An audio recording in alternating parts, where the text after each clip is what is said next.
পাগলের মতো একবার হাউজে কাউসারে যাবেন, একবার সিরাতে যাবেন, একবার পুলসিরাতের দিকে, একবার হাউজে কাউসারের দিকে পাগলের মতো দৌড়াতে থাকবেন।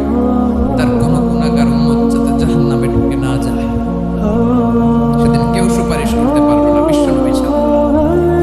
কিয়ামতের ময়দানে ওই বিভীষিকাময় সময়ে মুসিবতের কালে মানুষগুলো পাগল হয়ে বিশ্বনবীকে খুঁজতে আরম্ভ করবে। সবাই মিলে বিশ্বনবীর কাছে যেয়ে বলবে, ইয়া রাহমাতাল লিল আলামিন, ইয়া খাতামান নবীন, রাহমাতাল লিল আলামিন। দেখেন আমাদের কি অবস্থা, কি কঠিন বিপদে আমরা আছি, দাঁড়াতে পারি না, সূর্যের আলোতে ঘেমে হয়রান। আজকে কেউ সুপারিশ করতে পারবে না। সব নবীরা অপারগতা স্বীকার করেছে, তারা বলেছে আপনি ছাড়া কেউ নাকি আল্লাহর সামনে দাঁড়াতে পারবেন না, আপনি একটু সুপারিশ করেন। বিশ্বনবী বলবেন, আসো আসো, আজকের দিনে আমি ছাড়া আল্লাহর সামনে কেউ দাঁড়াতে পারবে না।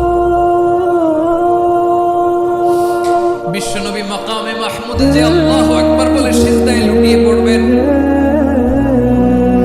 আল্লাহ রাব্বুল আলামিন বিশ্বনবীকে এমন কিছু চমৎকার শব্দ শিখাবেন, ওই শব্দগুলো দিয়ে আল্লাহর প্রশংসা করে বিশ্বনবী কাঁদতে আরম্ভ করবেন।